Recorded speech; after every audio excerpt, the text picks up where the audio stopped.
देखो आज की वीडियो के अंदर हम लास्ट डिफिसिट पढ़ेंगे यानी कि घाटा, और वो घाटा है प्राथमिक घाटा यानी कि प्राइमरी डेफिसिट। बहुत छोटा सा है।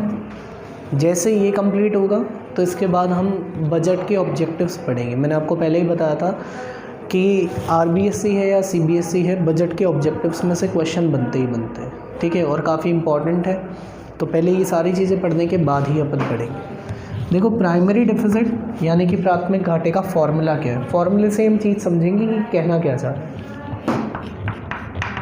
फिस्कल डेफिसिट, फिस्कल डेफिसिट का मतलब है राजकोषीय घाटा, और राजकोषीय घाटा यानी कि फिस्कल डेफिसिट किसके बराबर होता था? बोरोइंग्स के बराबर। तो इसका मतलब ये जो फिस्कल डेफिसिट है ये हमको क्या दिखाता है कि हमारी अर्थव्यवस्था के ऊपर कर्जा कितना है, माइनस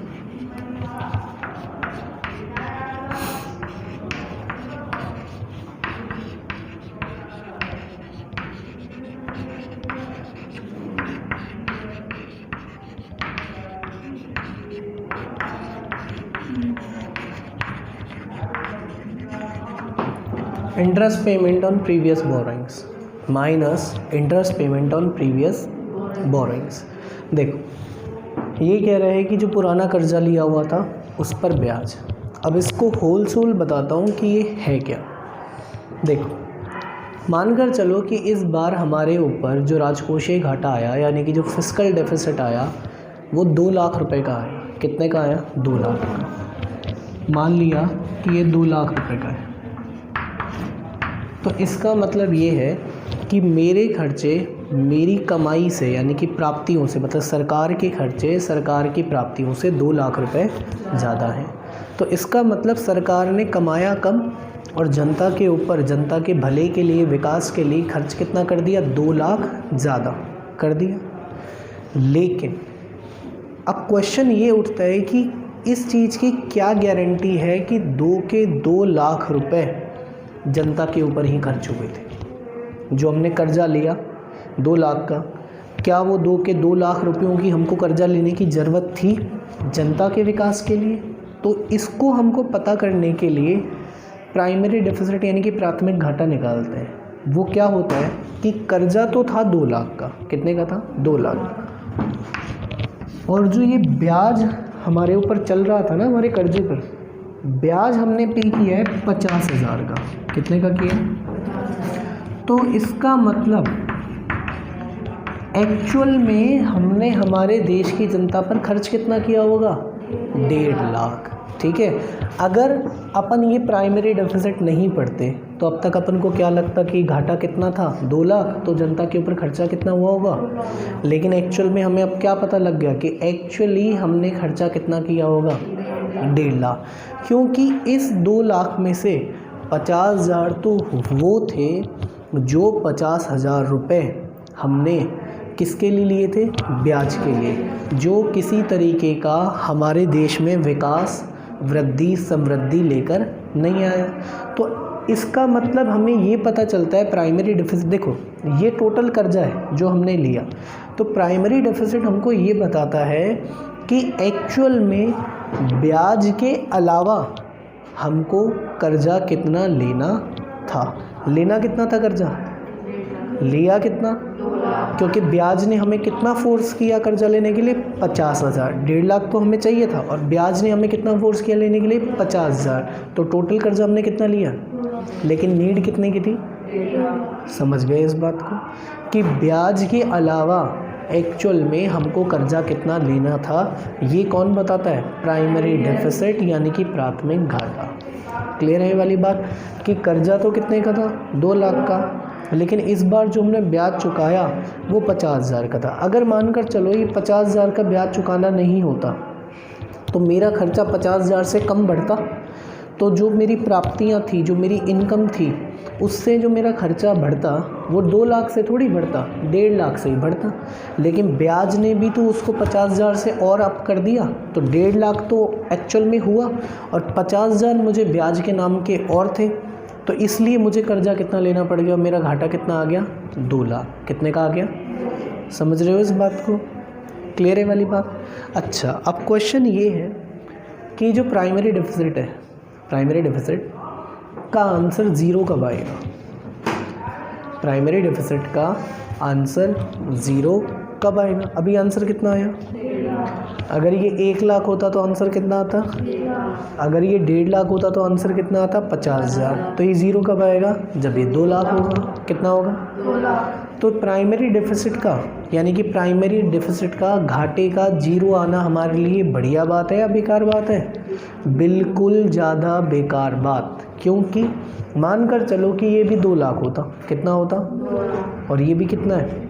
इसका मतलब हमारी हालत इतनी ख़राब हो गई कि हमको ब्याज चुकाने के लिए भी क्या लेना पड़ गया? कर्जा। क्योंकि हमने जो कर्जा लिया वो सारा का सारा किस में चुका दिया? तो हमारी हालत इतनी ख़राब हो गई कि हमको ब्याज चुकाने के लिए भी क्या लेना पड़ा? कर्जा लेना पड़ा। ठीक है, तो अगर प्राइमरी डेफिसिट ज़ीरो है तो उससे घटिया बात हमारे लिए कुछ नहीं हो सकती। इसका मतलब ये है कि हमको ब्याज चुकाने के लिए भी क्या लेना पड़ा है? कर्जा लेना पड़ा। तो ये प्राइमरी डेफिसिट वाला मुद्दा क्लियर है।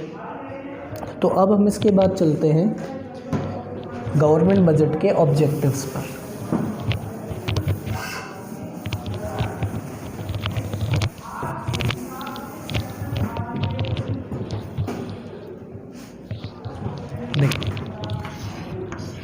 इसके हम ऑब्जेक्टिव्स पढ़ते हैं। यानी कि जब गवर्नमेंट बजट बना रही है, इतनी प्लानिंग कर रही है, इतनी रिसीट्स, इतने एक्सपेंडिचर को लेकर चल रही है, तो वो जो गवर्नमेंट बजट बना रही है उसके पीछे गवर्नमेंट के कुछ उद्देश्य यानी कि ऑब्जेक्टिव तो होते होंगे। तो वो ऑब्जेक्टिव क्या है? देखो, एक है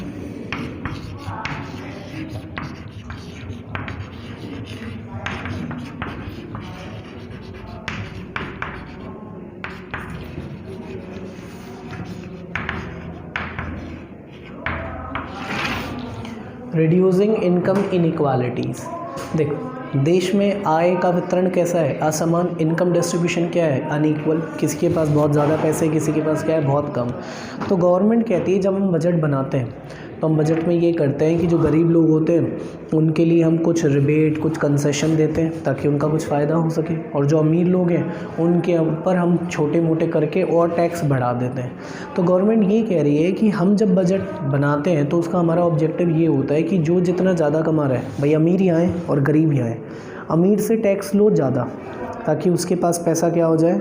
कम, तो वो आ जाए नीचे, और वो लिए गए पैसे को किस पर खर्च कर दो? गरीब पे, ताकि वो आ जाए ऊपर।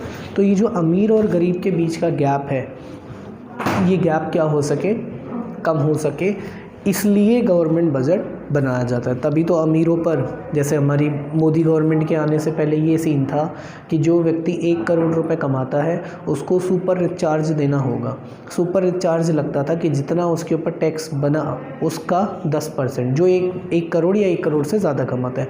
मान लो जो आदमी 1 करोड़ रुपए कमा रहा था उस पर 30% का टैक्स लगता था, तो 30% का टैक्स मतलब 30 लाख रुपये, और 10% का टैक्स और किस पर? बने हुए टैक्स पर। तो 30 लाख का 10% 3 लाख। मोदी गवर्नमेंट ने उसको 15% कर दिया कि 1 करोड़ पर 30 लाख का टैक्स तो बनेगा। अब जो सुपर रिचार्ज होगा वो 15% होगा, यानी कि 30 लाख का 15% 4.5 लाख।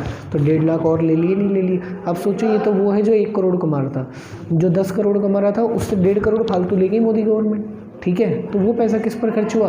गरीबों पर। तो ये सिर्फ इसलिए कि जो इनकम इनइक्वालिटीज़ हैं हमारे यहाँ पर, इन इनकम इनइक्वालिटीज़ को क्या किया जा सके? कम किया जा सके। ठीक है वाली बात। इसके बाद हम दूसरा ऑब्जेक्टिव ये कहते हैं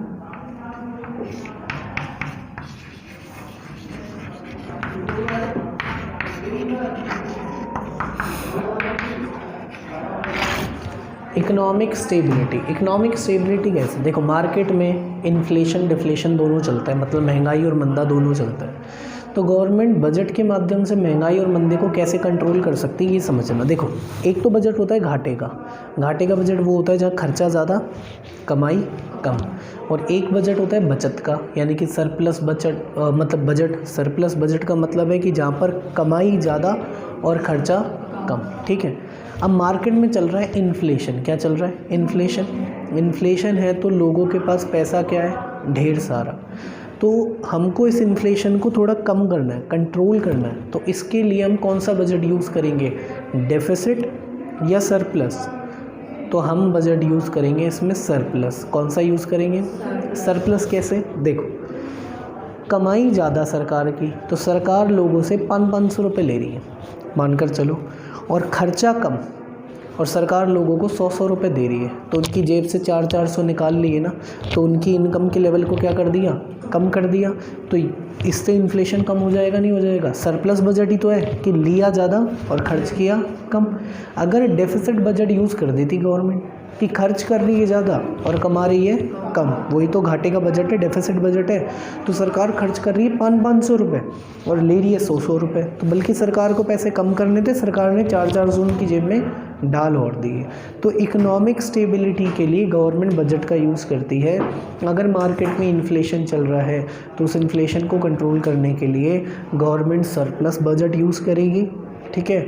और अगर मार्केट में डिफ्लेशन चल रहा है तो उसके लिए गवर्नमेंट डेफिसिट बजट यूज़ करेगी, ठीक है। देन उसके बाद देखो आगे और कौन कौन से ऑब्जेक्टिव होते हैं। एक होता है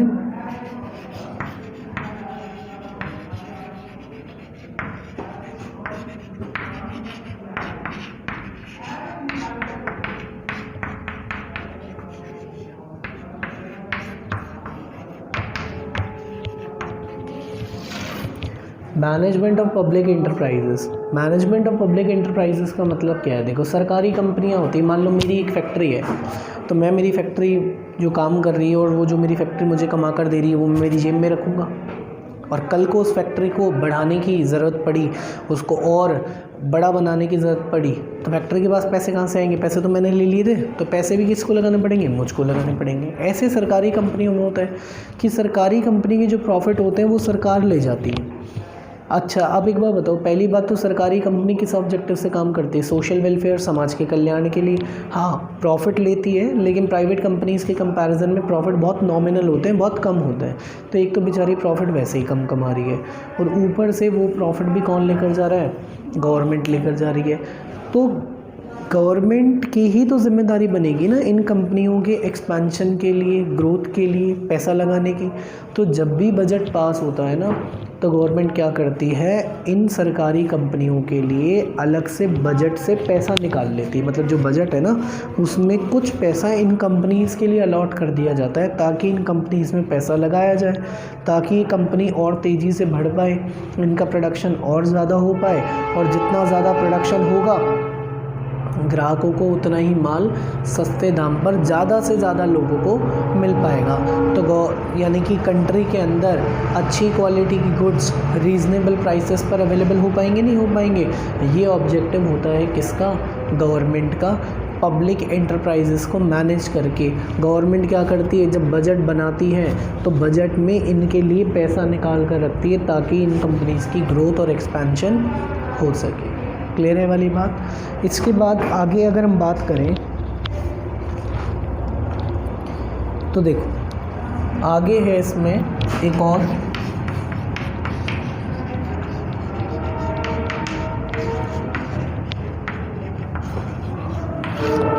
इकोनॉमिक ग्रोथ, यानी कि आर्थिक समृद्धि बोल लो, या इसको आप इसकी जगह कैपिटल फॉर्मेशन भी लिख सकते हो, पूंजी निर्माण भी लिख सकते हो। देखो, इकोनॉमिक ग्रोथ कब होगी? जब प्रोडक्शन होगा ज़्यादा। प्रोडक्शन ज़्यादा होने के लिए इन्वेस्टमेंट ज़्यादा होना चाहिए। इन्वेस्टमेंट के लिए पैसा कहाँ से आएगा? बैंक से आएगा। और बैंक हमको लोन पर पैसा कब देंगे? जब बैंक में जमाई जाएंगी, डिपॉजिट्स जाएंगे बैंक में, और डिपॉजिट्स कौन जमा कराएगा? पब्लिक जमा कराएगी। अब पब्लिक को कैसे मोटिवेट करें कि वो बैंक में पैसा जमा कराए? तो जब बजट पास होता है तो गवर्नमेंट कुछ इंसेंटिव्स, कुछ पॉलिसीज़ बनाती है, कुछ ऐसे बॉन्ड्स वगैरह इशू करती है, ठीक है। या फिर आप ये मान लो थोड़ा इंटरेस्ट रेट बढ़ा देती है ब्याज की दर, डिपॉजिट रेट जिसको बोलते हैं, ताकि लोग मोटिवेट होकर पैसा कहाँ दें, बैंक में। बैंक में देंगे तो बैंक आगे लोन देगा तो लोग लोन लेकर उसको इन्वेस्ट करेंगे, निवेश करेंगे, और जब उसको इन्वेस्ट करेंगे तो प्रोडक्शन होगा सॉरी, तो जीडीपी बढ़ेगी, और जीडीपी का बढ़ने का मतलब देश में इकोनॉमिक ग्रोथ होगी, आर्थिक समृद्धि होगी। ठीक है, तो ये भी ऑब्जेक्टिव बजट पास करते टाइम जो पॉलिसीज़ बनाते हैं ना बैंक से रिलेटेड, ये सारी चीज़ें, या आरबीआई को सजेस्ट करते हैं कि भाई आरबीआई कुछ ऐसी पॉलिसीज़ बनाए ताकि लोगों का पैसा बैंक्स तक चैनलाइज हो सके। तो ये ऑब्जेक्टिव भी किसका होता है, गवर्नमेंट बजट का। इसके बाद एक और है,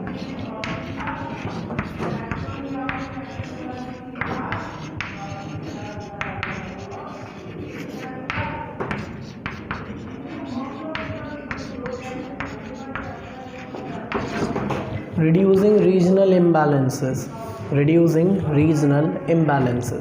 तो ये जो रिड्यूसिंग रीजनल इम्बैलेंसेस हैं, इसका मतलब है कि जो क्षेत्रीय असमानताएं हैं, इन क्षेत्रीय असमानताओं को कम करना। क्षेत्रीय असमानताएं कैसे, देखो आपसे बोला जाए कि आप एक फैक्ट्री लगाना चाहते हो, तो आप कहाँ लगाओगे, शहर में या गांव में? ऑब्वियस है, सब शहर में जाएंगे, लेबर मिल जाएगी, प्रॉपर ट्रांसपोर्टेशन फैसिलिटी होगी, लाइट वगैरह प्रॉपर आएगी, और मार्केट बहुत बड़ा होगा तो आपका सामान आसानी से बिक सकता है। तो ऐसे तो सारी फैक्ट्रियाँ शहरों की तरफ चली जाएंगी, गांव में कुछ रहेगा नहीं। जब गांव में काम नहीं रहेगा तो लोगों को माइग्रेट करके शहरों में जाना पड़ेगा, शहरों में भीड़ भाड़ और बढ़ेगी, तो सरकार के लिए दिक्कत ही दिक्कत है। तो सरकार ये कह रही है, जब बजट पास करती तो सरकार स्मॉल स्केल इंडस्ट्रीज़ के लिए, यानी कि लघु उद्योगों के लिए, या ग्रामीण इलाके की फैक्ट्रियों के लिए कुछ कंसेशन वगैरह देती है। सरकार ये कह रही है कि आप इधर लगाओ फैक्ट्री गाँवों के अंदर, तो हम आपको बिल में आधी छूट दे देंगे, आपकी जो बिजली की दरें होंगी वो जो भी नॉर्मल होती है उससे आधी रेट में होंगी, आपको रजिस्ट्रेशन टैक्स नहीं देना पड़ेगा, अगर आप ज़मीन परचेज़ करते हो तो उसका टैक्स नहीं देना पड़ेगा। तो इन सारे फ़ायदों के चक्कर में जो एक कस्बे में या शहरी क्षेत्र में लगाने वाला था फैक्ट्री, वो शहर से 4 किलोमीटर दूर, 5 किलोमीटर दूर गांव में लगा लेगा ना। उसको फ़ायदा क्या होगा 5 किलोमीटर दूर गांव में लगाने का? 5 किलोमीटर ट्रैवल कोई बहुत बड़ी बात नहीं है, लेकिन फैक्ट्री कहाँ लग गई? गांव में। उसको फ़ायदा क्या हुआ उस आदमी को कि उसका टैक्स बच गया, बिजली की दरें बच गई, दुनिया भर का फ़ायदा ये हो गया। अब गांव में क्या लग गई? फैक्ट्री। तो गांव में फैक्ट्री लगेगी तो लेबर विदेश से तो आएगी नहीं, लेबर कहाँ की रहेगी? गाँव की। तो गाँव के लोगों को मिलेगा रोज़गार। फैक्ट्री लगेगी तो ट्रांसपोर्टेशन सुविधा बढ़ेगी, फैक्ट्री लगेगी और 1-2 फैक्ट्री लगेगी तो सरकार भी सोचेगी भी ये फैक्ट्रियाँ तभी चलेगी जब लाइट प्रॉपर हो, तो लाइट फिर पूरे गांव के लिए अवेलेबल हो जाएगी 24 घंटे। तो गांव का कहीं ना कहीं डेवलपमेंट होगा, और जो लोग माइग्रेट कर रहे थे उनको माइग्रेट करने की ज़रूरत नहीं होगी। जो लोग गाँव से शहर में किराया भाड़ा देकर काम करने आ रहे थे, अब उनको गाँव में काम मिल जाएगा, किराया भाड़ा उनकी नहीं देना पड़ेगा, बचत हो जाएगी। तो ये कहीं ना कहीं एक पर्टिकुलर गांव का विकास करेगा या नहीं करेगा? तो ये कह रहा है कि जो शहर और गांव में असमानताएं हैं, जब जैसे जैसे फैक्ट्रियां और व्यापार गांवों की तरफ जाएगा तो गांव भी विकसित होने लगेंगे। तो ये जो क्षेत्रीय असमानताएं हैं, ये क्षेत्रीय असमानताएं क्या हो जाएंगी? कम। यानी कि जो रीजनल इम्बैलेंसेस हैं, ये जो रीजनल इनइक्वालिटीज़ हैं, ये इनइक्वालिटीज़ क्या हो जाएंगी? कम हो जाएंगी। ये ऑब्जेक्टिव है। एक और है रीएलोकेशन ऑफ रिसोर्सेज। उसमें क्या होता है? रीएलोकेशन ऑफ रिसोर्सेज में गवर्नमेंट क्या करती है, जब भी बजट पास होता है किसी पर्टिकुलर सेक्टर पर टैक्स वैक्स बढ़ा देती है और किसी सेक्टर को सब्सिडी दे देती है। जिस सेक्टर को सब्सिडी दे दी वो सेक्टर ज़्यादा प्रॉफिटेबल हो गया, तो आपका पैसा कहीं और लगा हुआ था, आपको अगर वहाँ फ़ायदा दिखा तो आप जल्दी से अपने पैसे को घुमाकर वहाँ लगा दोगे, नहीं लगा दोगे? तो गवर्नमेंट आपको एक अपॉर्चुनिटी देती है कि आप अपने पैसे को एकदम बेहतर से बेहतर जगह लगाकर ढेर सारे पैसे कमा सको। ठीक है, मेन तो ये 4-5 ऑब्जेक्टिव्स ही हैं जिनको हमें याद करना होगा अच्छे से, और इनमें से सबसे इम्पॉर्टेंट जो ऑब्जेक्टिव्स हैं, एक ये वाले हैं, एक ये वाले हैं, इनमें से ज़्यादातर क्वेश्चंस आते हैं। क्लियर है वाली बात? चलिए, गवर्नमेंट बजट चैप्टर अब अपना क्या हो गया है? कंप्लीट हो गया है। यहाँ पर पूरे तरीके से जो अपना थ्योरी सेक्शन था वो पूरे तरीके से गवर्नमेंट बजट का क्या हो गया? कंप्लीट हो गया। ठीक है, थैंक यू।